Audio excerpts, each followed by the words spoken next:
ကျေးဇူးတော်ရှင်ဧကမဟာပန္တိတမိုးကုတ်ဆရာတော်ဖျားဟောကြားတော်မူသောသစ္စာလေးပါးတရားတော်နှင့်ဝိပဿနာလုပ်ငန်းစဉ်ပြန်ပွားရေးအတွက်2002ခုနှစ်မှစ၍အမေရိကန်နိုင်ငံကယ်လီဖိုးနီးယားပြည်နယ်ဖရီမောင့်မြို့ရှိထေရဝါဒကပ္ပိယကာရကအဖွဲ့သည်ဤတရားများကိုအတန်ပုံမကောင်းမွန်အောင်ပြင်ဆင်ပြီး MP3 သို့ပြောင်း၍ဓမ္မဒါနပြုပါသည်ကျေးဇူးတော်ရှင်ဧကမဟာပန္တိတမိုးကုတ်ဆရာတော်ဘုရားကြီးမန္တလေးမြို့ဦးချစ်ဆွေဓမ္မယုံကြီးဘော်တွင်26ရက်3လ59ခုနှစ်၌ဟောကြားဆုံးမတော်မူအပ်သောပရတောဂောတောကြောင့်မိစ္ဆာဒိဋ္ဌိဖြစ်ပုံတရားတော်မိစ္ဆာဒိဋ္ဌိဝိမန္တရမဆုံးသေးဘူးမိစ္ဆာဒိဋ္ဌိဆိုတာဘယ်ကလာတယ်သုံးစမ်းမတည့်တာကလာပြီသုံးစမ်းမတည့်တဲ့ယူမိယူတဲ့အယူကိုမိစ္ဆာဒိဋ္ဌိကိုမှတ်ထားမိစ္ဆာဒိဋ္ဌိအလိုလိုလာတာမဟုတ်ပါဘူး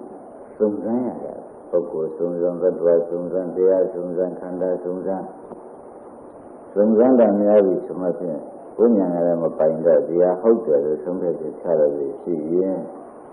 မိစ္ဆာဒိဋ္ဌိပဲသွားတယ်အဲဒါမိစ္ဆာဒိဋ္ဌိဖြစ်ခြင်းကြောင့်လည်း7ပါးတန်ရှိတယ်အဲ့ဒီ7ပါးယနေ့တော့ဗာပြောရမလို့ဆိုရှင်ပရတောဂောတောပရတောကသူဘဂောတောကအပန်းသူဘတရားဟောတဲ့ကြောင့်လေမိစ္ဆာဒိဋ္ဌိဖြစ်ရသူဘတရားဟောတာကိုနာမိလို့လေမိစ္ဆာဒိဋ္ဌိဖြစ်ရအဲ့ဒါတရားနာတယ်ဆိုမဲ့လေတရားနာခြင်းကြောင့်မိစ္ဆာဒိဋ္ဌိဖြစ်တာလေရှိသေးတာပဲအဲသူတစ်ပါးတန်တရားနာရမှုဒီမောင်းထုံးတယ်မိစ္ဆာဒိဋ္ဌိဖြစ်ခြင်းကြောင့်လည်းပါပြန်တယ်ဟုတ်တယ်တဲ့သူတစ်ပါးကိုသိကြတယ်ဟောနေတာဒီနည်းလေးဟောနေတာလေဘုန်းကြီးဒါတွေကြားတယ်နဲ့ပဲသူတို့မျိုးရိုးတွေဒီနည်းမပါသေးတဲ့ပုဂ္ဂိုလ်တွေပါသွားတာကတရားကောင်းတာလည်းဖြစ်လာခဲ့တာမဆိုနိုင်ဘူးလားအဲဒီတရားနာတယ်နဲ့လေတို့မှာအရင်ကနေကြတဲ့ဉာဏ်ရှင်ကိုမပါလို့ရှိရင်မောင်းလေဒိဋ္ဌိပဲသွားဉာဏ်ရှင်ဝင်တော့ရည်ကြည့်တာပေါ့ဥမာမှာဒီပြင်ဒီခရစ်ယာန်မှာပဲဟိန္ဒူဆက်ရှိတော့ဘာသာကြီးတွေလည်းရှိကြပါအဲ့ဒီဘာသာကြီးတွေကဟောတာပြောတာကြောင့်သူတို့ကားတဲ့သမီးတွေဒီနေ့သူတို့နဲ့ဆက်သွယ်ပြီးဒီကရနေတဲ့ပုဂ္ဂိုလ်တွေမောင်ကိုဒိဋ္ဌိဖြစ်တာဖြစ်နေမလားဖြစ်တယ်အဲ့ဒါကတော့ပါအောင်လေတို့ကံကြိတ်ဝင်ကြည့်တော့ဒီမှာကြောင်းဆက်လို့ရှိရင်လည်းဒီပုံပေါ့ဒီမှာအစားတော့ပြီးလို့ရှိရင်ဟိုမှာအစားတော့ရတယ်ဒီလိုမျိုးတော့ဒီကောင်မှကိုယ်လုံးကိုရတယ်ဆိုတော့ဒီကောင်မှသတ္တရာတိဖြစ်သွားတယ်ဘုရားကောင်းကြီးတော်မှန်တဲ့တရားတွေကတော့ဒိဋ္ဌိပဲသွားပြီသွားကိုယ်လုံးပဲကိုယ်လုံးကိုရတယ်ဆိုတော့ဒီမှာလည်းကိုယ်ဟိုမှာလည်းကိုယ်ဆိုတော့သတ္တရာတိဖြစ်မလို့သူလည်းသူခံစားရတယ်ဆိုသူကဟိုသွားခံစားတယ်ဒီမရဘူးအဲ့ဒါတော်တော်လေးမှန်တဲ့တရားပဲအောက်တန်းတော့မှန်တဲ့တရားပဲဒါတောင်ဒိဋ္ဌိပဲသွားပြီဒါနာပြောတဲ့တရားတွေသက္ကာရိမခွာဘဲနဲ့သက္ကာရိခွာတဲ့နည်းနဲ့မနာရတဲ့ပုဂ္ဂိုလ်တွေကအမှန်သက္ကာရိပဲသွားသွားဘူးကိုယ်လည်းကိုယ်သက်ရှင်မှာပေါ့ကိုယ်ဒီလောက်ဆက်ပြီးကိုယ်သက်ရှင်တာပေါ့ဒီလောက်ဆက်ပြီးသူ့ရှိတာပေါ့မလားဘူးလားဒီလူတွေကဟိုမှာသူသွားရှင်မယ်ဆိုတော့လေးပဲရောက်ပါတယ်ဒါဒီပြင်ခဏဘာသာရေး3ရက်ကိုခေါ်တဲ့တရားကိုမဆိုပါနဲ့ဦးဘုရားဘာသာရေးရတော့မှဒီခဏအကြောင်းကျဆက်တာနားမလဲလို့ဖြစ်လို့ရှိရင်သတ္တရာဒိဋ္ဌိပဲဆိုသွားသေးတယ်လို့ဆိုတာမဟုတ်ငယ်ညင်းဖို့လိုသေးတယ်မင်းတို့ဥပ္ပန္နရငါးတနာထားတော့မှဒါရှင်းတာဟုတ်ဘူးလားသတ္တရာဒိဋ္ဌိကမှဖြစ်ရမတော်ဘူးလား ဒါဘယ်နဲ့ကြောင့်လုံးလို့မေးလို့ရှိရင်တရားသွားနာလို့မဆိုလိုက်ဒါနာတရားလည်းသွားနာလိုက်သီလတရားလည်းသွားနာလိုက်မင်းတို့ကမရမဲဆောက်ဒီမင်းတို့ဒီမှာပဲဒါတော့ဟောတဲ့ဆရာသမားနဲ့ဆိုလို့ရှိရင်ဥနဲ့ဒိဋ္ဌိခွာနိုင်မှာမခွာနိုင်တော့မောင်ကိုခွာနိုင်မှာမခွာတာမခွာနိုင်တာကိုယ်လည်းမခွာနိုင်ဘူးဟောတဲ့ပြောတဲ့ပုဂ္ဂိုလ်ကလည်းခွာမပေးဘူးဆိုလို့ရှိရင်မောင်ထုံးနိုင်သွားတယ်အဲ့ဒါကြောင့်ဒိဋ္ဌိကြီးပဲသင်္ချာမှုပဲပါသွားရင်ပြန်ကြတယ်ဆိုတာသဘောကျအမှန်တရားဆိုတာဘုရားဘာသာတရားကွာဒီလိုတရားကဒိဋ္ဌိဖြစ်တယ်ဆိုတာကတော့သူပြောခြင်းမရှိပါဘူးဘုရားဘာသာတရားကိုကပဲဟောတဲ့ပြောတဲ့ပုဂ္ဂိုလ်ညာရင်ဖြစ်စေကိုတက္ကရာတိခွာပြီးကြလားမဟောရဖြစ်စေဘုရားကနားမလည်လို့ဖြစ်စေဒီဥစ္စာဒါနတရားတိကတရားတော့ပါသူကမ္မတ္တဉာဏ်လောက်နဲ့ကံကံရုပ်ရည်ကြည့်ပြီးငါလုံးငါရတယ်ဒီလိုလူရတယ်ဆိုတော့မိမိတို့အယူတွေရတယ်ဆိုလို့ရှိရင်ဖြင့်သတ္တရတိရှိပဲဥရတော်ရည်တာ။တော့ဘုံတော်ဘူး။အဲမင်းငယ်တုန်းကငါတို့ရတဲ့ပြုခဲ့တဲ့တရားတွေကဒီလိုရှိกว่าအောင်တော့မရှိပါဘူး။မရှိပါဘူး။မရှိပါဘူး။ဘယ်နည်းမှဒီလိုမกว่า။ဟုတ်။မင်းရင်ကြည့်တော့မင်းရမှာပဲ။ဥမဲ့။မင်းမလို့မင်းမွမ်းမှာပဲ။မင်းတို့ရှင်းရမှာပဲ။ကိုယ်လုံးမှကိုရတာกว่า။ဒီလက်ကိုဟိုလက်ကိုသဘောကျ။ဒါကြတော့သိသေးရဲ့မရှိပါဘူးအကြောင်းကျပဲဆက်ပေးရတယ်မဆက်ဘူးတကယ်နဲ့တော့ကိုလို့ရင်ကိုရပဲသူလို့ရင်သူရပဲအမှဒီတော့မလားတော်တော်မှန်တဲ့တရားတစိတ်တွေကမှန်တဲ့တရားဒိဋ္ဌိကြတော့မကွာဟုတ်မရှိဘူးဘောကြဒိဋ္ဌိကြတော့ဘယ်နဲ့မကွာပါဘူးဒိဋ္ဌိမကွာဘူးနမမှန်ဘူးလားဆိုတော့ဒိဋ္ဌိကမကွာတာဓမ္မတက္ကဋဉာဏ်ကျတော့ဥစ္စာမှန်တယ်မှန်ရတယ်ဆရာကဒိဋ္ဌိကိုခွာပေးတဲ့နည်းနဲ့မပြောလို့ရှိရင်သူကဒိဋ္ဌိကြံနေတယ်နာတဲ့ပုဂ္ဂိုလ်မကြရဘူးလားအလံသဘောကျရတာသေချာမှတ်တာကအမှန်ဘုရားဘာသာတရားကပဲမယူရမစကြပြီဆိုမှပြန်တပည့်ကြောင့်ဖြစ်နေလို့ရှိရဲ့မိမိချက်ဆက်ယူရလားအမှကဲဒီတိုင်းနဲ့တွေ့ရတဲ့ပုဂ္ဂိုလ်တွေကျတော့ဘုရားဘယ်လိုလဲ။မဲရသူကြီးဒီကမရောက်ဘူးလို့မဟုတ်ဘူး။ရောက်တာရောက်တယ်ရောအသိကိုပြန်ကြမှာပဲဒီကပါသွားတယ်ဟုတ်။သတ္တရရှိပါသွားတယ်။မပါဘူးလား။မောင်းငယ်ကဒီတရားတွေတရားမြတ်တရားလည်းသူဟာကကုံနေတာတော့ကုံဟောမှာပဲအဲ့မဟောလို့ရှိရင်ဒီကိစ္စကျန်။ကြောင်းဒီကနေ့တည်းကမကွာဘူးငါတို့ကောင်းတဲ့လူကြီးရောင်းလိုက်ခိုင်းတဲ့အကျိုးတော့ပေါ်မှာပဲဆိုရင်သိချင်မရှိဘူးအကြောင်းရင်အကျိုးတော့ပေါ်ဒါကငါလည်းငါရတယ်ဆိုတော့ဒီပဲယူလိုက်လို့ရှိရင်တော့သွားပြီသိရှိပါသွားပြီပေါ့မပါဘူးလားပါပါဒီရတာအဲ့ဒီဒီတိုင်းနဲ့ဒိဋ္ဌိတော့မကွာဘူးအဲ့ဒီဘောမှာဒီနေ့တော့ရှိတာအဲ့ဒါဘုရားလည်းရတာပါပဲကွာဟုတ်လားဒီကြောင်းလည်းရှင်ဒီပြောတော့ပေါ်မှာပဲသူပြီးတော့လည်းအကြောင်းအဒီမှာနေရတယ်အကျိုးကဘုမပေါ်ရောအကြောင်းကျတော့ဆက်နေတာပေါ့ရတာပါပဲဉာဏ်အကြောင်းလည်းဉာဏ်အကျိုးရတယ်ပြီးတာပါပဲကွာခေါ်မှမဟုတ်ပါဘူးငါလို့ရှိတယ်အဲ့ဒါငါဘုရားတော့ဆိုလည်းခဏဖြေသေးပေါ့ကွာငါလည်းငါရတယ်လို့တော့ဒီလိုဒီငါကြီးဟိုသွားလိုက်မယ်ဒီလိုမောင်းမယ်နဲ့ဒီလိုယူလို့ရှိရင်ဒိဋ္ဌိဖြစ်သွားမယ်။ဒါကြောင့်ဒီလိုတရားတော်ကိုသတ်ပြနေတယ်။နောက်ရင်တော့အလုံးသွားမှာဒီလိုကြီးမကွာပါဘူး။ဒါကြောင့်မင်းတို့ကိုယ်ကလည်းတော့လို့ရင်လည်းရှိရင်ဒီဟာတဲ့ဒီဒါနအာဘောနယ်တွေကကြော်ပြီးအကျုံးပေးတယ်။အာဘောနယ်တွေကကြော်ပြီးအကျုံးပေးဒီဘာကြအာဘောနယ်ဆိုတော့နိဗ္ဗာန်ပါလေဒါ30ပုံလေးတင်ကုသိုလ်ဒါလို့လေးပါသွားလို့ရှင်းမလားအာဘောကလက်ကျင်နဲ့အကုန်လိုက်ပြလိုက်တာဦးနော်ရဒီကုသိုလ်ကလည်းဒိဋ္ဌိကလည်းဒိဋ္ဌတော်ဒီဒိဋ္ဌိကဒိဋ္ဌတော်လို့ခေါ်ကြတယ်မဟုတ်လားအဲ့ဒီသူအာဘောနယ်ကဘုံအစဉ်လည်းတခါလဲ ဘောတံလိုက်ပြီဓမ္မအကျဉ်းတော့တတ်ပတိမေရှိတောင်လိုက်သေးတယ်ဆိုတော့သူနေရာသိမှမသိပဲဒီနေရာတဲ့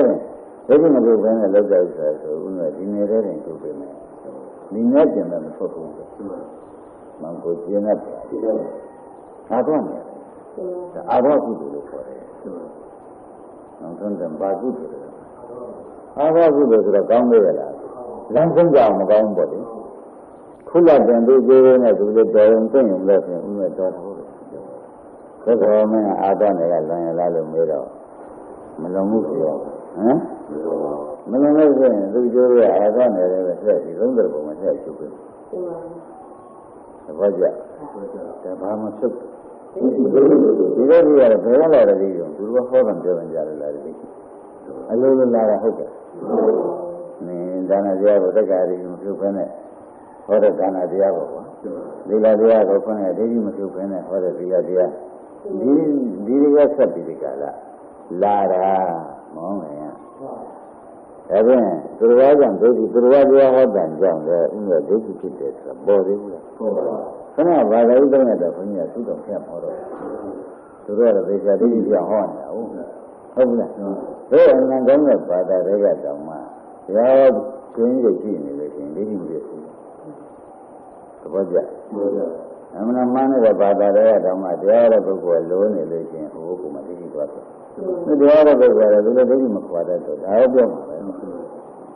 အဲဒါကတော့နောက်ရကြတယ်ဒါပဲမှတ်ရမယ်ဒါကြောင့်ဒါပဲပြောတာပဲမှဒိဋ္ဌိမခွာဘူးဆိုဥနဲ့အာသနယ်ကဝန်းကြော်ပြီးကျိုးပေးပါဒီလိုသဘောပါဒါပေမဲ့အမှန်တော့ကြာကောင်းပါလားကောင်းတယ်လို့ဆိုတော့မှလမ်းဆုံးယုံပေးဘူးဆိုတော့ဟမ်ဒါကြောင့်အာသောပြကိုယ်ရရောက်ပါလို့ဤဆိုတဲ့ဒါနမျိုးကြတော့ဘုဘက်တဲ့နှုတ်ကမဲ့တဲ့အာသောပြကိုယ်ရောက်ပါလို့ဥမဲ့ဒါနလေးကျလိုက်အာသောပြကိုယ်ရောက်ပါလို့ဆိုတော့မရောက်ဘူးအာသောပြကိုယ်ဟာနိဗ္ဗာန်မှာမဟုတ်လားသဘောကျလားဒါပြန်ဒီလိုမှမြတ်တဲ့တိုင်းနဲ့မရှိလို့ရှိရင်30ဘုံညွန့်နေတဲ့ပုဂ္ဂိုလ်ပြန်ဥမဲ့တာဒိဋ္ဌိကညွန့်ဟမ်ဒီလိုဒါကြောင့်မနဲ့လောက်တဲ့ခါကျတော့ဒုက္ခကသိနေရဘူးဒုက္ခကိုကြည့်ဒီဒုက္ခမှာကြောက်ရပါလေဆိုရင်အတော်နေရလွတ်တော့ဘူးလွတ်ပါဒုက္ခမမြင်တာကအာသောကိုဒုက္ခမြင်တာကအာသောမှာမဟုတ်တော့ပဲတဲ့အတော်တရားမဟုတ်တော့ဘူးသူကအာသောဆိုမဲ့လေအနာသောဖြစ်သွားပြီသဘောကျကြလားဒါဘုရားကြောင့်ဖြစ်တဲ့ဒိဋ္ဌိတော့ကွာတရားနာနေလို့ဖြစ်တဲ့ဒိဋ္ဌိတရားနာနေလို့ဖြစ်တဲ့ဒိဋ္ဌိကွာဘယ်တရားမျိုးလဲဆိုတော့ဒိဋ္ဌိမခွာတဲ့တရားဒီဒါနာတရားဒိဋ္ဌိခွာပြီးဟောဖို့ရတယ်ဘုရားလွန်မလို့ဟမ်သူ့ကိုသင်ကြားအောင်ပြောနေရတယ်ဆိုနောက်မှအခြေဖြစ်တာဖြစ်ရမယ်ကွာပထမပြောပြနေရတော့အကြောင်းနဲ့အကျိုးမကြိတ်ကြအောင်မင်းလည်းမင်းရမယ်ဆိုတဲ့ဥစ္စာကိုမရရအောင်ဘုပဲသူဉာဏ်နဲ့ဆက်ဆွဲနေရတော့သူဒီအတော့နေကတော့မလွန်နိုင်တော့မလွန်မှဘယ်နဲ့လုံးလဲဒိဋ္ဌိကောင်လုံးမယ်ဆိုဒုက္ခစိတ်ဆင်အဘောတဲ့ကုန်ရင်ဒါမှန်တာပဲတပည့်ကြ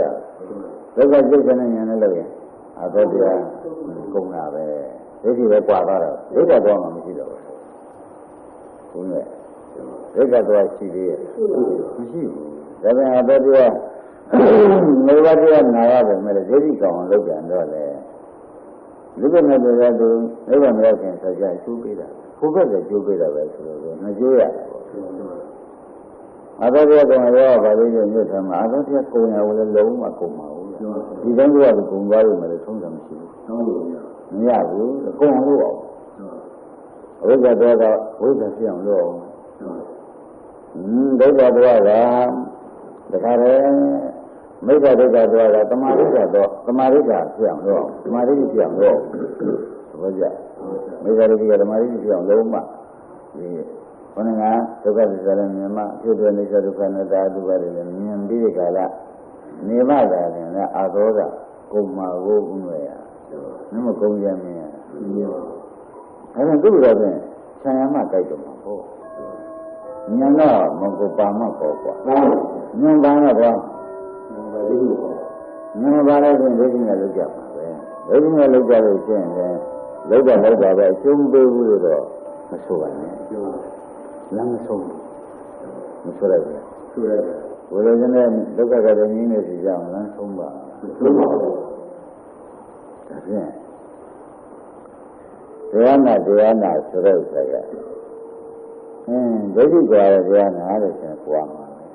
ဒိဋ္ဌိဖြစ်တဲ့တရားနာလို့ရှင်ဖြစ်မှာမဖြစ်ဘူးပြောရမှာပဲဆိုတော့ဒါကဘုရားဘာသာမှာဖြစ်တယ်ဆိုတာတော့ဟုတ်ကဲ့ရှိပါသေးတယ်ကွာဒီကံဟာဆိုလုံးလုံးဖြစ်သွားဟိုအောင်ဒီကံဆိုရင်လည်းဘာမှစဉ်းစားမနေနဲ့တော့ဒိဋ္ဌိဖြစ်တယ်သူတော်တရားနာရလေဒိဋ္ဌိဖြစ်နေပြီပဲအမေရိကန်ကတည်းကလာကြတယ်ကလေးတွေနဲ့ဆုံးမနေတဲ့ဥစ္စာတွေကြားပါလိမ့်မယ်ဟုတ်ပါဘူးဒီမှာတမ်းလို့ဆိုတော့ဗံတော့ကကျောင်းမစင်ရှိတာမဟုတ်နဲ့နောက်ဘဝနင်းရုပ်ဆိုးနေတယ်နင်းဒီလိုလည်းနင်းမရုပ်ဆိုးမှာဒီမဆိုးမှာမဟုတ်ဘူးတခါတော့အမင်းကထားဟော့ခိုက်ဟော့ခိုက်ကလေးရတယ်ငါရုပ်ဆိုးမှာငါကြက်တယ်ဒါတော့ငါလာအောင်မယ်ဒါမှငါနောက်ဘဝထားတာမလာဘူးလားသူတို့ကတရားဟောတာမဟုတ်ဘူးလားဟုတ်မဲဟောလိုက်တာမဲဟောလိုက်တော့ဟိုမှာဒိဋ္ဌိတွေဖြစ်ဘူးလားအမေကဘာလို့မလဲအမေကဒိဋ္ဌိအမေကဒိဋ္ဌိဦးနဲ့ဘာလို့ကြတာဘာဖြစ်သွားဒိဋ္ဌိဒီလိုကအပေသောတဲ့ဒိဋ္ဌိလားလို့မဲတဲ့ခါကြလို့ရှိရင်ကံကံရုပ်ယုံကြည့်တဲ့သမာဓိလိုဖြစ်ပါတယ်သို့တော့အပေတော့မကြဘူးအာသနေရမလုံးဘူးရှင်းတယ်အပေတော့အာသနေရတာဒီလိုမှတ်ရမယ်ဒါကဒီလိုကြီးသွားတာမကနိုင်ဘူးကွာနော်ဒီတိုင်းကမ္မတ္တဉာဏ်ဒိဋ္ဌိလောက်နေရင်ဒိဋ္ဌိမရှိဘူးအာဟိုဒိဋ္ဌိသတ္တရဒိဋ္ဌိပဲဘာလို့ခုတော့မယ်ဆိုတော့ဘယ်လိုကြောက်မှာလဲဘောကြ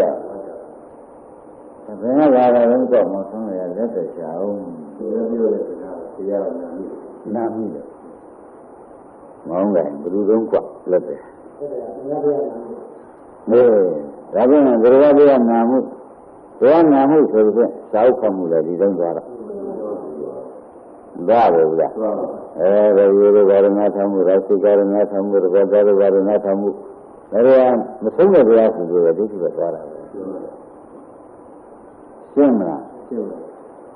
ရှင်းရဘောမှာဟုတ်တယ်လေတဲ့ဘုန်းတော်ကရှင်းနိုင်တဲ့ပုဂ္ဂိုလ်ရဲ့ရှာမရှာကြောက်ကြောက်မပြနိုင်ပဲနဲ့ဒိဋ္ဌိတဏ္ဍာနဲ့သူတံပေကံပြီးဒိဋ္ဌိတဏ္ဍာနဲ့သိသွားတာပဲရှိလိမ့်မယ်ပြနိုင်တဲ့ပုဂ္ဂိုလ်ကတော့ရှားတယ်ဘယ်လိုဆိုပါဟုတ်ဒါဝိဇ္ဇာဥပ္ပန္နကထွက်တယ်လားမဲတယ်မထွက်တော့ဥပ္ပန္နကသူလိမ့်နေတာပဲဥပ္ပန္နမှာပဲတခါတည်းလိမ့်နေတာပဲပြင်ဘက်ကိုတခါတည်းအယောင်ဆန်းလင်းဆိုတဲ့နိဗ္ဗာန်ကြီးမြင်နိုင်ရတာဥပ္ပန္နကမင်းတို့ငါဟောတယ်ငါကတော့ဟောတယ်ပထမတစ်ခါကလေးတော့ပွာရင်လည်းကျန်တဲ့ခါတို့ကလေးကတည်းကအောင်မဆုံးနိုင်ဘူးလားဘုန်းကြီးဘယ်လိုလာလဲမောင်းနဲ့လက်သက်ရှာกว่าဒီလိုတော့မနာရဘူးလို့မဆိုဘူးသူကဉာဏ်ရှင်ဝင်နေတာကြာမနာတယ်กว่าဒီမပြောင်းဖြစ်စေဘုနာကနာဘောဖာတာကိုဉာဏ်နဲ့ဖာတာအော်ဒါဆိုလူသေးတယ်ပြင်လူသေးတယ်မှတ်ပြီးတော့ကိုယ့်ကိုခွာတရားနာပြီးခေါ်ရဟုတ်တယ်မင်းကြားလို့ရှင်ဟိုမှာဘယ်လိုခွာရတာဟောတာလဲကိုခွာတာဘောဖာတာအော်ဒါဆိုအကြောင်းကျိုးနဲ့ဆက်နေတာပဲလေပုဂ္ဂိုလ်တ attva လောက်ခေါ်နေရတာပုဂ္ဂိုလ်တ attva လောက်ခေါ်လို့ဆိုတော့နားမလည်ဘူးနားရပါနားမလည်တော့ပုဂ္ဂိုလ်တ attva လောက်ခေါ်ရမှာပဲသူကမရှိဘူးပေါ့ကွာ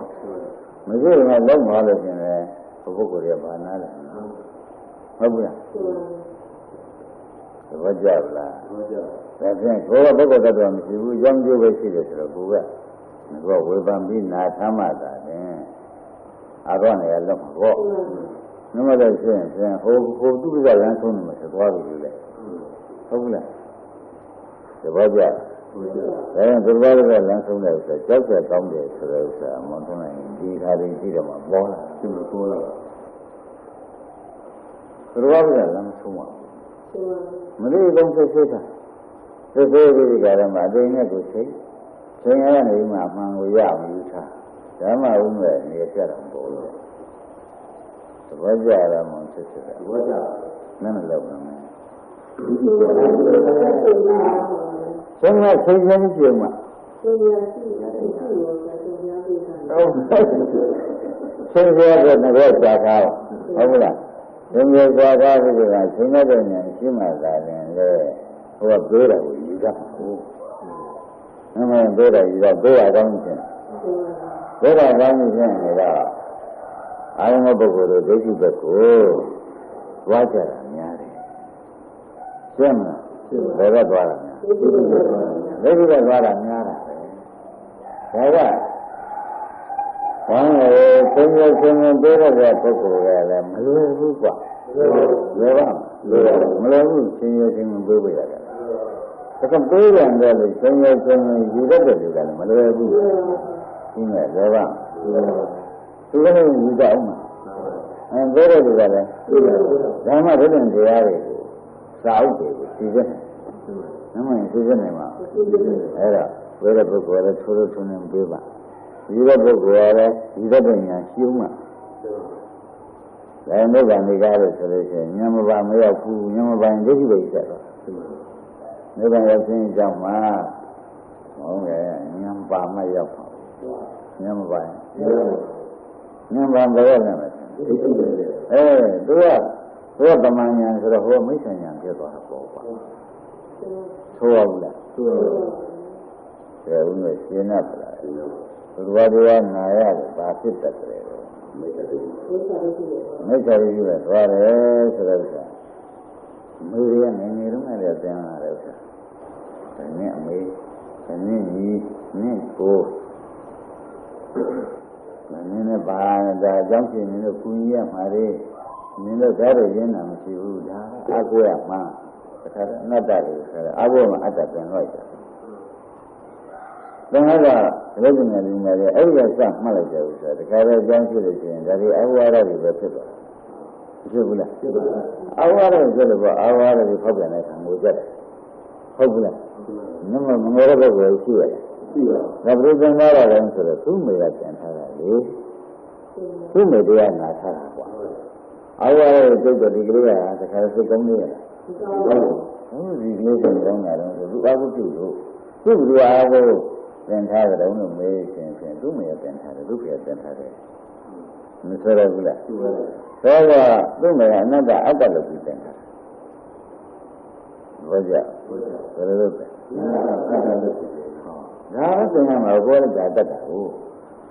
မလို့ကျွန်တော်ကသင်တယ်သိတဲ့အခါကျတော့ပြင်ပေးမယ်ဆိုတော့မလာတော့ဘူးကွာလာသေးရလားအမှားတော့မင်းကသင်သွားတာလမ်းဆုံးသွားတာပဲဟာငယ်တော့သင်ရဒီလိုဘူးကြီးတော့ဒီလိုမှတ်ရတယ်လာသေးရလားမလာဘူးတခါလဲရှင်းရဲ့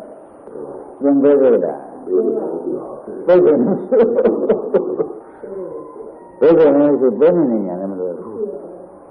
မလို့လည်းဘယ်နည်းညာလွယ်ပါရှိတယ်ဒါကြတော့ဘယ်နည်းညာရှိတာမှယူတဲ့ပုဂ္ဂိုလ်ကလည်းအမှသူကလည်းဆိုသူ့ဆိုရဒုတိယဆိုရင်တော့ပြောတယ်ပြောမှဒါကအကုသိုလ်ရှိတယ်မတတ်နိုင်သူကဆိုတော့မဆိုဘူးလားရှင်းမလားဒါကြတော့ဒီလိုတွေမျိုးတွေပေါက်ခွာလာတယ်ဆိုလို့ရှိရင်ဖြင့်ဒီလိုကလေးဒီကဟုတ်ကြလားကိုယ်ဒီကနောက်မယ်ကြာလာတဲ့ခါကျတော့ဒီကတည်းကချင်းမှုခမှုတွေမလာဘူးသူပြောတာဒီကလူလေးမှဆိုရတာဆိုတော့ဘာလာလဲဆိုတော့ခဏသူကစကားပြောလာတယ်စကားအရှင်ဖြစ်လာတယ်ဟုတ်ဘူးလားဒီစကားတွေစကားတွေဆောင်းနဲ့သူဆိုတော့အားလုံးစက်ထဲမှာရောက်ပါရောက်ဘူးလားရောက်တော့အဲဒီကိုမဆိုင်ဘယ်နဲ့လဲကိုယ်ကမဆိုင်ဘယ်နဲ့လုံးမလဲဟုတ်ကဲ့ဒီကိုယ်သားမှာကိုယ်ကိုအကူညီရတယ်ကိုယ်အကူရတယ် အားရမပြင်းတော့သက်သက်သွားတာမတော်ဘူးလားသွားရတာဘာနဲ့သွားနေတယ်တော့မင်းပြောရဒီလိုလာတာလည်းဆိုအိုးကြီးကြီးပြောထားတယ်လေဟုတ်ဒါကတော့အဲ့ဒါတရားမဟုတ်ဘူးလားသူတို့ပြောတဲ့စကားသူတို့ပြောတဲ့ဆရာဟုတ်ဘူးလားကိုယ်မင်းကတော့ကိုယ်မတရားပြောဘူးသူများကမတရားပြောမှာဘယ်လိုကောမှန်းသမ်းရကိုယ်မင်းကတော့ကိုယ်မတရားပြောဘူးလေသူပြောတာကိုယ်မင်းကသူ့မို့သူပြောတာကားမသာပြောတာခင်မို့ခင်ပြောတာအကိုခိုင်းတာမလာဘူးလားအဲ့တော့သူ့ကိုတရားလို့ဆင်တာမတရားလို့ဆင်တာမင်းမပြောတယ်တရားအဲ့ဒီကနားလိုက်တယ်ခါတယ်သူကနောက်ဝင်ကြီးခါကုသရအားထားဖြစ်ပြီးကြတာမလာဘူးလားဒါကြလို့ဥစ္စာအားထားမဟုတ်ဘူးဆိုလို့ရှိရင်သေကြည့်ဥစ္စာပြုတ်ကြည့်လာတာပဲအားထားပြုတ်ကြည့်လို့မလာဘူးလားသိကြဘူးလားမင်းသိချင်းကဘာသင်ကြတာကဟမ်မသိဘူးကတော့တော့အားကိုးတယ်လို့မဟုတ်စကားမဆက်သုံးရင်သုံးမယ်နောက်သိဆိုဒုက္ခရောက်ကြည့်တဲ့ခါကျတော့တခါတည်းမျိုးကြည့်နေကြပြီဒုက္ခတောင်းနေတာလည်းမလာဘူး။အဲငါကဘာလို့ခါလဲဆိုတကယ်ဆွဲထားလို့ပေါ့။အဲ့ဒါဒုက္ခတော့မဆွဘူးလို့ဖြစ်။အဲ့ဒီဒုက္ခတော့ဘယ်ကလာကြလဲဆိုတော့သူကတရားနာမှုလား။မောင်ကိုဒီဒုက္ခကဘယ်ကလာလဲ။သူကတရားနာမှုလား။သူကတရားဆိုတော့သွားတယ်မဟုတ်ဘူးဘုမေဖြစ်သေးတယ်။ဘုရားဘုမေတရားတောင်မှသူကတတ်တယ်ဟောရတယ်ကမ္မရတ္တညာဟုတ်တယ်သူဟောတယ်ကွာဘယ်နဲ့သိက္ခာဉာဏ်တွေကြတော့သူဟောနိုင်မှာမလားမဟောနိုင်တော့ကျမ်းနေကြတရားကျမ်းကဒုက္ခကကွာပါဟုတ်ရဲ့မောင်ကကျင့်တ်ပလားကျင့်မဆုံးနိုင်လို့သူကျင့်ရတာကျင့်ရပါခုတော့မှတ်မင်းကတည်းကသမုဒိသစ္စာပဲလားဟုတ်လားတို့ရတဲ့သက်ဆိုင်သူတို့နားတယ်အောင်လို့မယ်သမုဒိသစ္စာကဒီကနေ့မရှိအမေဖြစ်ရှိပရမတ္ထသစ္စာကတော့မရှိဘူးယုံနာမရှိဘူးဖြစ်ဖြစ်ပဲရှိဒုက္ခသစ္စာပဲရှိဒီလိုတစ်ခုခွဲမှတ်ရမှာဘုန်းကြီးဘယ်နှခုခွဲမှတ်သမုဒိသစ္စာကဒီကမောနမဒီကနေ့မရှိတယ်ပရမတ္ထသစ္စာကမရှိဘူးဆိုတော့သမုဒိသစ္စာလည်းမပယ်နဲ့ပရမတ္ထသစ္စာမပယ်နဲ့လို့ဆန်းနေကြွားရမယ်ဝန်ဆက်ရမှန်ပါဘယ်ဦးနဲ့ရှင်းနေပါလားဘယ်လိုမှမပယ်နဲ့ဒါတော့ဒီနေ့တခါဟောခဲ့ပါပြီလို့ပြောတယ်ခင်ဗျားတို့မှတ်မိပါတယ်သမုဒိသစ္စာကလောကကြီးထဲမှာဟိတောတပ္ပဆက်ရှိပြီးအလူတန်းပုဂ္ဂိုလ်ရေးတဲ့အခါမှာအံရအောင်လို့ကမ္မတောတညာထားမြောက်လို့သမုဒိသစ္စာဟောပရမတ္ထသစ္စာကနိဗ္ဗာန်ရောက်ဟောရှင်းမလားသမုဒိသစ္စာကတော့သင်ကမ္မတ္တတညာမြောက်ဟောမှန်တယ်သမုဒိသစ္စာက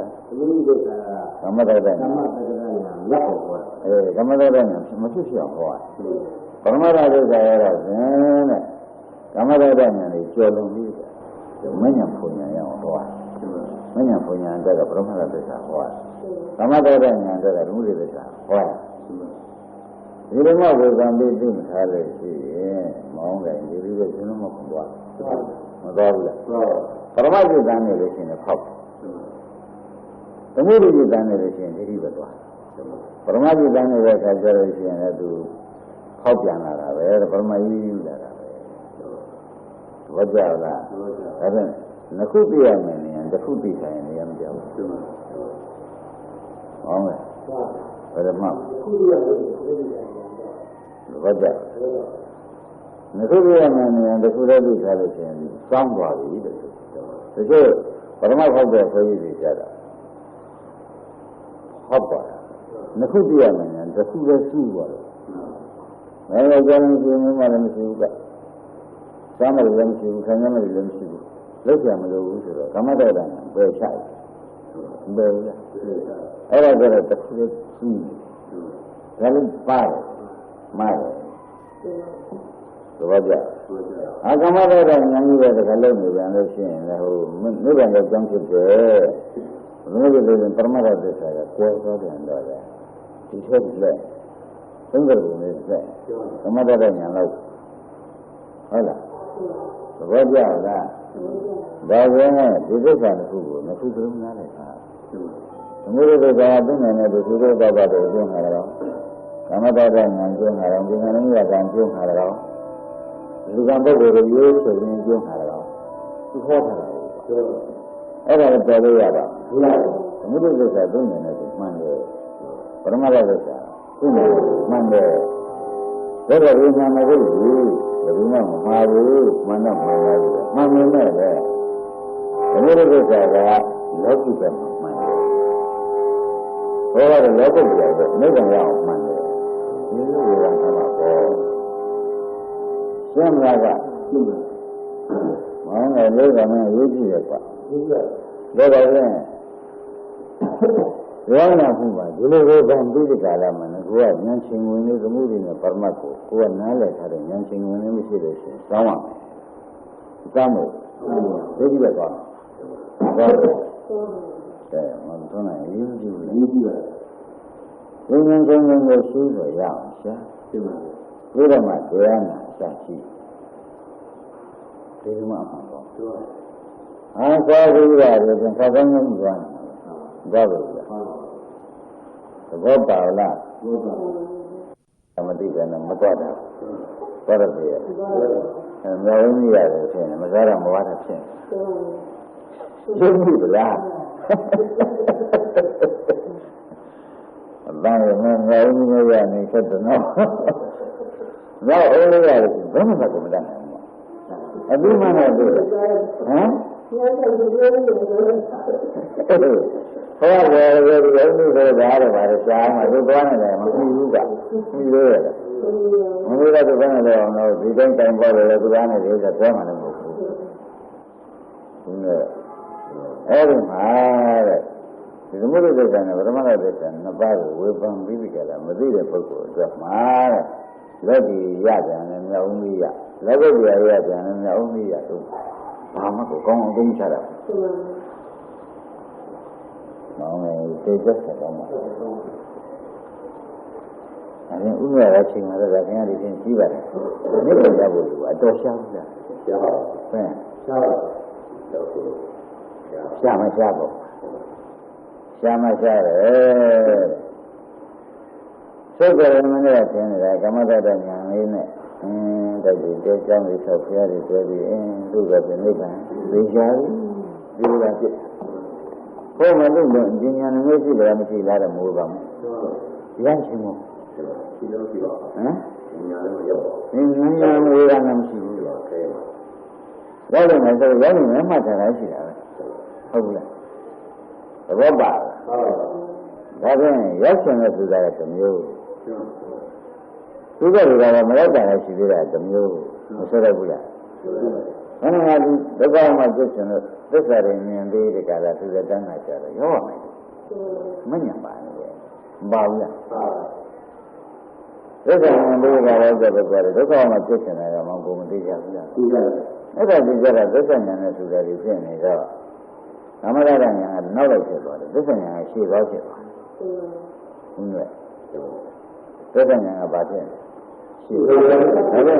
အလုံးပန်းဉာဏ်ကရှေ့သွားသမထဉာဏ်ကနောက်လိုက်ဟုတ်ဘူးလား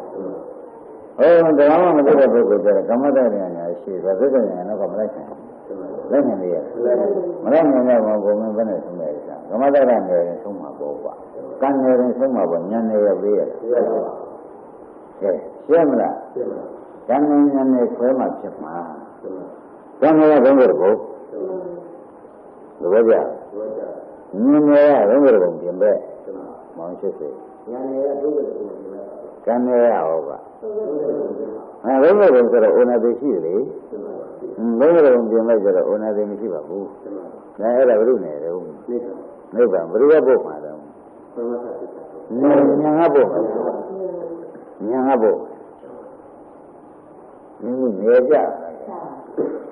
ပဲတရားနာမှုနဲ့ရှင်ဉာဏ်ရမှုဘုရုစေထားမှာတတ်မှာလေဆင်ញရတာမှဟောမှာသုဒ္ဓရတယ်ငါတို့ကသုဒ္ဓမသိမိတာ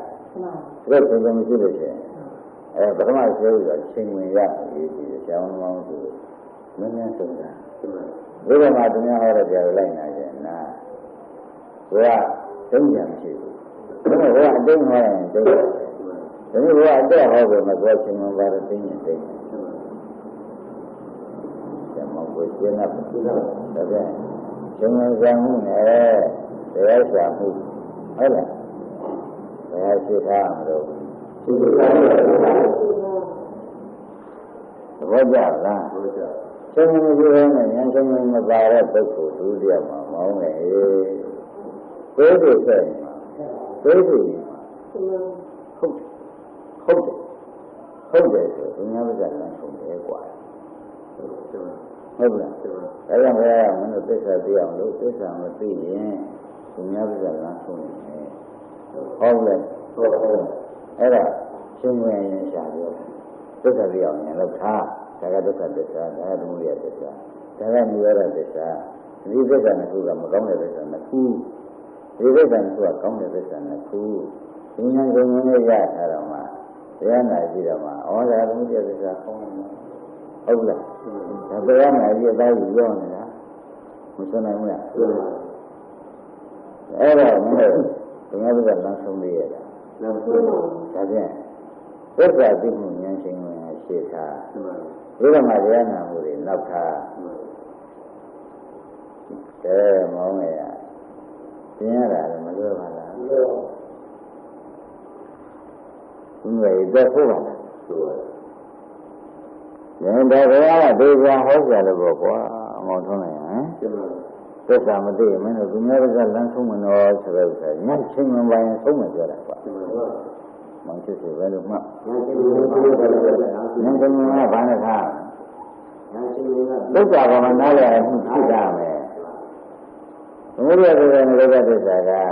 ဘယ်ရမယ်တရားနဲ့မြဲတဲ့သစ္စာနဲ့မကသစ္စာကပွားများတော်မယ်ကိုယ်ကလည်းရမယ်သစ္စာနဲ့ခုဒါနှစ်ခုကမှ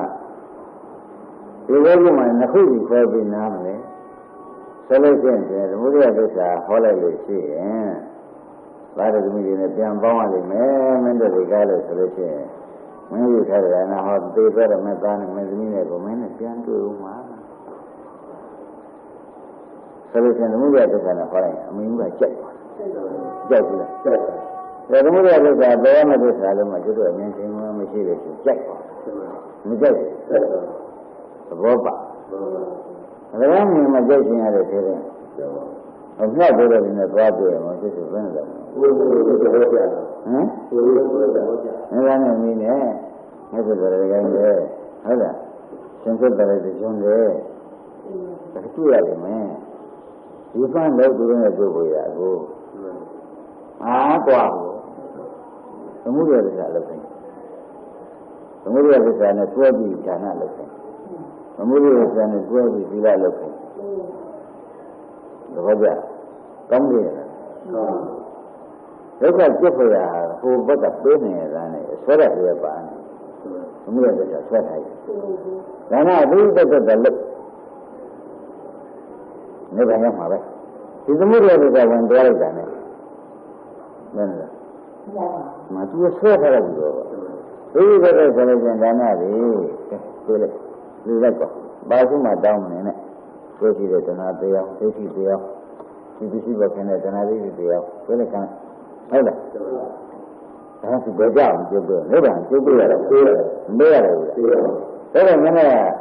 သူ့ဘက်မှာဆွဲထားသူ့ဘက်မှာဝင်ရတဲ့ဆွဲထားလိုက်နောက်ကနောက်သမီးနဲ့နောက်မေးခင်နဲ့တွေ့ဖို့နောက်ဘုံနံပါတ်မှာမတွေကလည်းကိုယ်ခံစားဖို့ဆိုပြီးတဏှာတွေကဝင်ပြီးဆွဲလိုက်ဆွဲတော့ဒါနဲ့သွားရှိတော့နိဗ္ဗာန်ရောက်ပို့ကြံတော့ဒီဆွဲပါဝမ်းနေရတာရှင်းမလားဒါမှလည်းအဆွဲမပါတဲ့လို့ရှင်းရှင်းနဲ့လုပ်သမ်းပါဆိုလို့ရှိရင်ရှင်းဟမ်ဒီလိုဒီကအဆွဲမပါတဲ့လို့လုပ်သမ်းပါဆိုမှဆိုဒါနဲ့လည်းပဲကျလို့ဆိုလို့ဆံပေါ်မင်းကောင်းများတော့မပါဘူးနဲ့ကွာခဲမရဘူးကဟုတ်ကဲ့ Nếu mà nghe bố ở trong cái chuyện này, nó ở trong cái chuyện hồn, nó cả ba là đấy, trong cái chuyện này nó ba là gì vậy? Ba là mình là bố ở trong ba cái này xong chuyện này, đúng rồi. Thế thì bây giờ thế là sao là gì? Không biết là quan khó đây là, cái chuyện đó là muốn hiểu cái này hiểu chú ý đấy. Nếu đi với mà có đâu mà đi với nhau, có đi với người được chuyện, cái gì là cái này là gì đó, cái gì bán không, xuyên là, ok,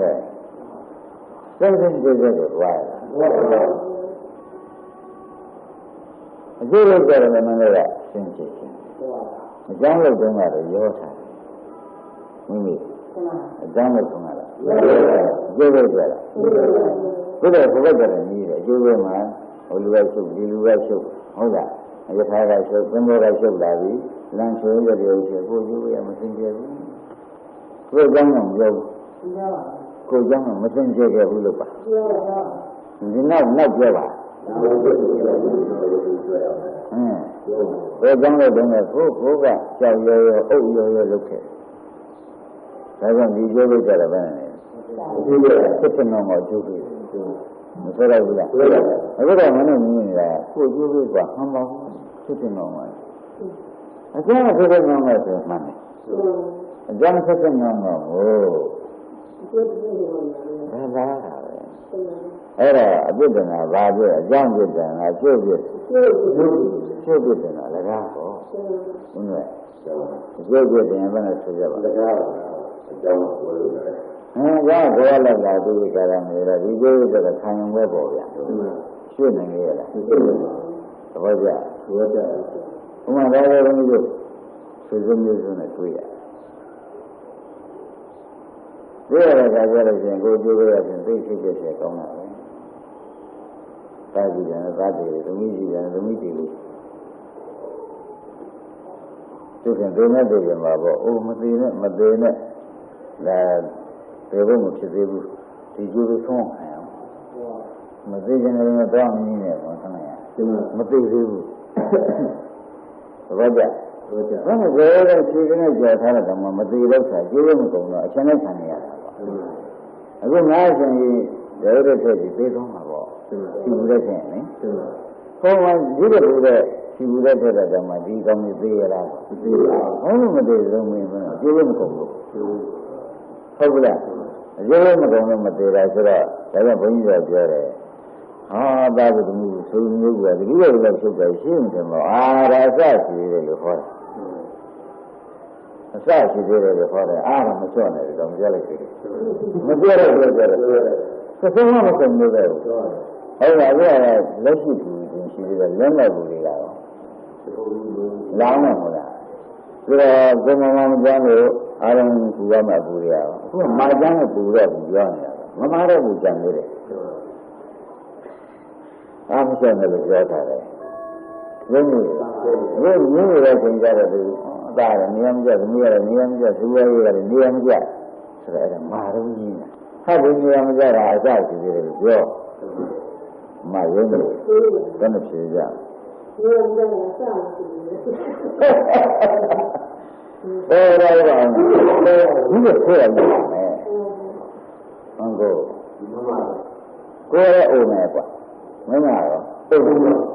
이거 나네 봐. 그래 나네.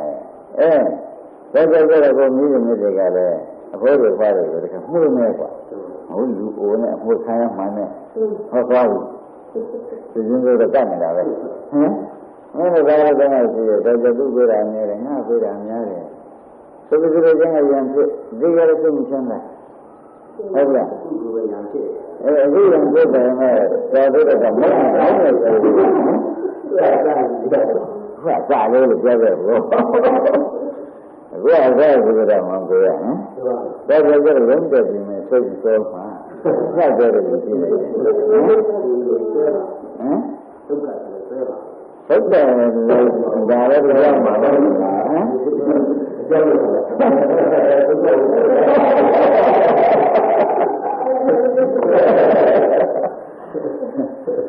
a ဒါဖြင့်ဒီအကြောင်းလို့တာဖြစ်တယ်အကြောင်းပြတဲ့နေရာကအကြောင်းဖြစ်တယ်အကျိုးပြတဲ့နေရာကအကြောင်းမဖြစ်ရှင်တော့ဘောကြအကျိုးပြတဲ့နေရာတဲ့လူတို့ပြောမှာမမှန်ဘူးမမှန်တော့ဘုန်းကြီးပြန်ပေးလိုက်တယ်အကြောင်းအဖြစ်တယ်အကြောင်းပြတဲ့နေရာဒီကနောက်ကြောင်းလုပ်တော့မယ်ဆိုတော့ခဏအဖြစ်တဲ့အကြောင်းမျိုးလုံးမှာသင်ကြတဲ့အကြောင်းမလုပ်သဘောကျအခုတော့သင်ကြတဲ့အကြောင်းလုံးမကြံလို့ရှိရင်ရောလာလောင်းနေဒီဘက်ကလည်းတော့မှတခုကိုယ်ကလည်းပြောပြဘာသမီးတွေပါခဲ့တယ်သိနေတာဘုရားရဲ့တချို့ခါတွေအကြောင်းနဲ့သိဘူးလားအကျိုးရကြတယ်လုံးဝဘုရားဘုလို့တာရှင်းစက်လို့ပေါ်မယ်လို့ပြောရညာမလားလာမလာတော့အကျိုးရကြတော့စိတ်တွေပြောလို့များဘယ်လိုလဲမပြောတတ်ပါဘူးပြောတတ်တယ်ကိစ္စပြောတတ်ရမယ်ကွာစိတ်လို့ခါလို့မပြောတတ်ဘူးဆိုတာလည်းအဖို့ပြောပြောလို့ဒါလည်းပြောတယ်ပြောလို့ဒါလည်းရုပ်ကျိုးပေးတာလည်းမောင်းငင်ဆိုရက်သဘောကျလားအဲ့ဒါကြောင့်ဒီနေ့တရားမှာဒီဘက်ကနားရဲဆွညတော့လေချိန်ဝင်ဟာဖြင့်စိတ်နာမှာအရေးကြီးပါချိန်ဝင်တဲ့နာမှာပြီးမှတရားနာမှာနဲ့နာမှာသဘောကျဒီနေ့ပဲထားမယ်ချိန်ဝင်ရှာမှုရစိတ်နာမှာတရားနာမှာနဲ့နာမှာဒီလိုကအဲ့ဒါချိန်ဝင်ရှာမှုကိုတော့ငါပြောလိုက်ဒုက္ခလေးပဲသိရင်ချိန်ဝင်ရတယ်ဒီတကယ်မနဲ့သိတာပုဂ္ဂိုလ်ဟောတာနဲ့သိတာနဲ့ပဲသင်ဝင်ရတယ်။သစ္စာလေးပါးကိုအဟောသိရင်မပါတော့သင်ဝင်ရတာတော့သတ္တမှုရသစ္စာဟောနေတာ။ဒါဖြင့်ပယ်ရမယ့်သစ္စာကြီးအသားယူနေတာမဆုံးနိုင်ဘူးလား။ဒုက္ခသစ္စာကြီးနောက်ဘဝလူအကျဉ်းကြီးဖြစ်ရတယ်များရှင်။ဒုက္ခသစ္စာသားယူဟောနေပြန်ပြီ။ဒုက္ခသိတာလို့သူတိုင်းစားတဲ့ခါမှာဘုမတင်နေတယ်မှမဟုတ်ဘူး။ခုတာကြီးဘဝလုံးနေပြန်တယ်။ဒီလိုမင်းတို့မရဒုက္ခဟောနေတာဟာဒီဆိုတော့ထွက်လာမယ်ဒါမှနိဗ္ဗာန်ဆိုတဲ့ဒုက္ခကတည်းကနဲ့နိဗ္ဗာန်ရောက်မယ်မလားဘူးလားဒါဖြင့်ဉာဏ်ရှင်ဝင်ကသစ္စာလေးပါးသိဘူးသစ္စာလေးပါးသိရင်ဉာဏ်ရှင်ဝင်ရရှင်းမလားဟုတ်ကဲ့ပါတော့ကွာဉာဏ်ရှင်ဝင်ရအဲ့ဒီဉာဏ်ရှင်ဝင်ရမှာမင်းတို့ဒီတရားဆက်ကြတရားကြတာကိုယူစင်းတဲ့တရားကိုယူနိုင်တယ်မယူစင်းတဲ့တရားကိုမယူဘဲနေနိုင်တယ်အမှယုံနေလားဘာဒါပဲဉာဏ်ရှင်ဝင်ရအောင်ဘာနာထားဘာနာသစ္စာလေးပါးပြန်နှုတ်ဖွင့်တာခန္ဓာကိုယ်မှာသစ္စာလေးပါးတော့ခွဲတာခွဲတယ်ခွဲတော့မကိုမှားကြရှိတယ်ဒါဖြင့်ဉာဏ်ရှင်ဝင်ရသစ္စာလေးပါးဟုတ်လားတရားနာမှုကဉာဏ်ရှင်ဝင်ရပြီးတော့မှနာပါနမလို့ဖြင့်သူ့မိစုရဲ့သူ့ရဲ့နဲ့သူ့ရဲ့